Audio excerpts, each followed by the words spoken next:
Salut à tous, c'est Max de Simba et dans la vidéo d'aujourd'hui, je vais parler de comment prioriser vos canaux marketing dans votre stratégie digitale globale.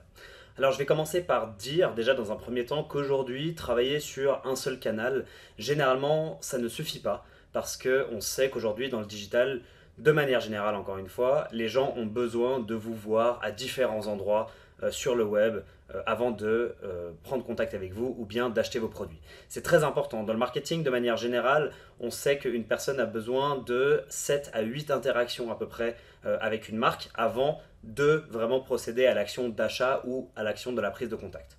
Donc comment est-ce qu'on fait pour définir dans une stratégie digitale globale sur quel canal est-ce qu'il faut se concentrer à quel moment?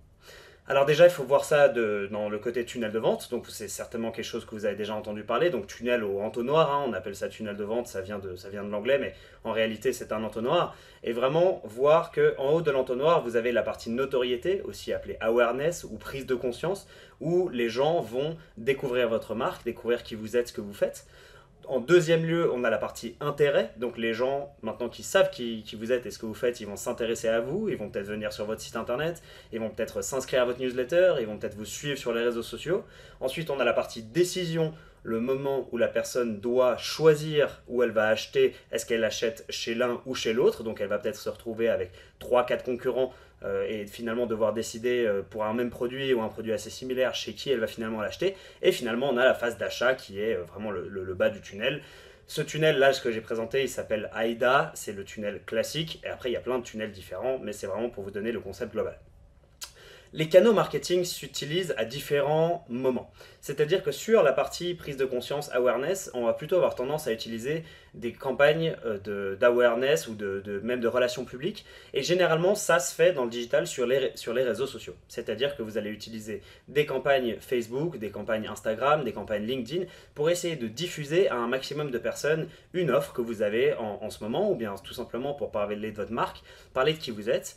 Je mentionne aussi le display, donc dans Google, quand vous faites du display, c'est-à-dire les bannières, vous pouvez aussi faire du YouTube. YouTube est aussi un réseau social à peu près, donc vous pouvez utiliser tous ces canaux pour faire de l'awareness, pour utiliser, et là vous êtes obligé par contre de faire du publicitaire. Si vous faites uniquement une page Facebook où vous allez publier, ça ne va pas servir à grand chose, les gens ne vont pas vraiment apprendre qui vous êtes, il faut diffuser.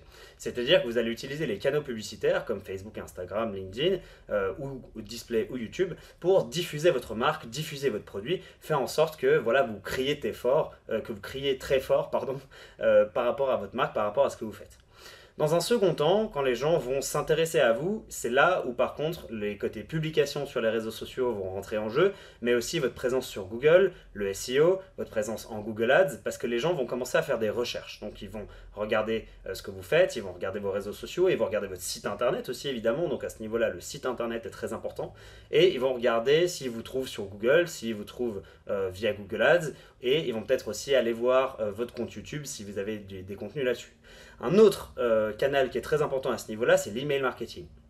Si vous avez réussi à attirer des gens sur votre site et qui sont inscrits à votre newsletter, ça c'est très intéressant du coup de travailler sur les gens qui sont inscrits parce que vous allez vraiment avoir besoin de communiquer avec eux, sachant qu'ils sont inscrits à votre liste, ils sont intéressés par ce que vous faites et donc vous devez communiquer avec ces gens. Finalement, sur la partie décision, vous allez encore une fois travailler beaucoup plus maintenant sur le search, donc Google, SEO, parce que c'est le moment où les gens doivent prendre leur décision. Je dois acheter chez qui? Ils vont commencer à activement rechercher de l'information sur les différents produits qui existent sur le marché et à prendre leur décision finale d'achat. Et là, c'est très très important d'être vraiment présent sur Google.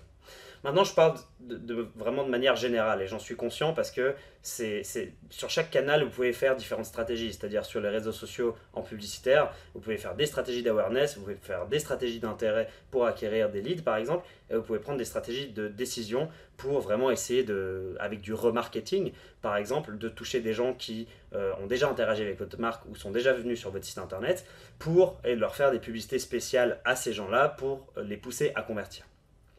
Donc maintenant, je vais parler aussi peut-être un peu de temporalité. C'est généralement le publicitaire est très utile au début lorsque vous lancez une nouvelle campagne, un nouveau produit ou bien quoi que ce soit, une nouvelle marque ou un nouveau site internet. Le publicitaire est vraiment très utile pour diffuser à un maximum de gens. Il est payant évidemment le publicitaire, mais si vous faites une bonne stratégie, il peut apporter un très bon retour sur investissement, surtout dans le e-commerce où vous pouvez calculer directement ce que vous avez investi par rapport à ce que ça vous rapporte. Et ensuite, plus tard, sur le plus long terme, vraiment vient l'organique. Vous devez travailler tout de suite sur l'organique, que ce soit les réseaux sociaux ou sur le SEO, donc le référencement sur Google, parce que ça va prendre du temps ça. Ça va prendre du temps avant que vous réussissiez à avoir du trafic qualitatif qui vient des réseaux sociaux ou qui vient principalement de Google. Quand on parle d'organique, c'est surtout Google quand même. Et c'est le SEO, ce travail-là doit être vraiment fait au début, mais je pense que quand vous lancez un nouveau produit, un nouveau service et que vous devez le tester sur le marché, le publicitaire aura beaucoup plus de sens. Après, la différence entre le publicitaire réseaux sociaux et le publicitaire Google, c'est que le publicitaire réseaux sociaux, vous pouvez cibler en fonction des types de personnes que vous voulez toucher et vous pouvez vraiment diffuser des publicités sur les réseaux. Donc au moment où les gens se chill sur Facebook ou sur Instagram, ils vont voir votre pub. Alors que sur Google, il y a vraiment ce qu'on appelle l'intention de recherche. Donc vous allez miser sur des mots-clés et vous positionner quand les gens sont activement en train de rechercher votre solution. Donc encore une fois, c'est toute une question de tunnel et de comment est-ce que vous allez vous positionner sur les différents moments de ce tunnel ou de ce fameux entonnoir de vente. Donc voilà, je sais que c'est assez large ce que j'essaie de vous raconter là et c'est assez compliqué de vraiment prioriser les campagnes marketing parce que l'objectif au final, c'est que vous ayez ce qu'on appelle une stratégie omnicanal. C'est-à-dire que vous vous retrouviez avec un canal qui s'occupe de la partie haute du tunnel, c'est-à-dire par exemple de la publicité pour toucher les gens et faire en sorte qu'ils sachent qui vous êtes. Ensuite, en milieu de tunnel, vous allez avoir une stratégie organique pour les réseaux sociaux, vous allez avoir du SEO et vous allez avoir une campagne ou une stratégie de email marketing pour vraiment travailler les newsletters avec les gens. Et en bas de tunnel, vous allez vraiment travailler fortement sur du SEO ou du Google Ads, sur des mots-clés qui sont par exemple très transactionnels et vous pouvez aussi travailler sur le remarketing avec les réseaux sociaux pour interagir uniquement avec les gens qui sont déjà dans votre tunnel. Donc toutes ces stratégies-là sont importantes, il faut savoir les prioriser, il faut savoir ce qu'on commence par faire. Je vous conseillerais toujours de commencer avec le publicitaire, sauf si vous avez beaucoup de temps, parce que le publicitaire, vous avez des résultats beaucoup plus rapidement et donc vous pouvez voir vraiment mieux si votre produit a du potentiel ou pas.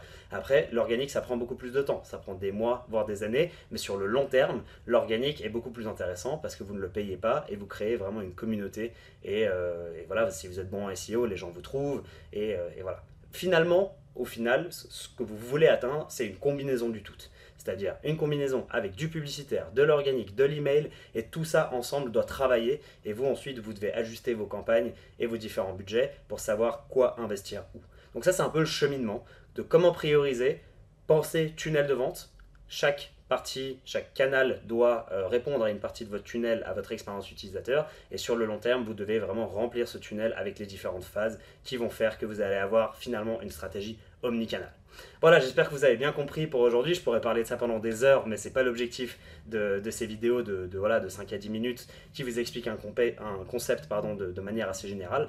Donc j'espère que vous avez bien compris. Si vous avez des questions, n'hésitez pas. Je suis ravi d'en parler pendant beaucoup plus longtemps.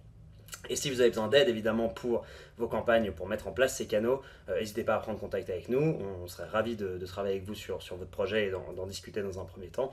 Et si vous voulez vous former sur les réseaux sociaux, n'hésitez pas à rejoindre la Simba Academy où on a déjà une communauté d'apprenants qui travaillent ensemble sur les campagnes de réseaux sociaux.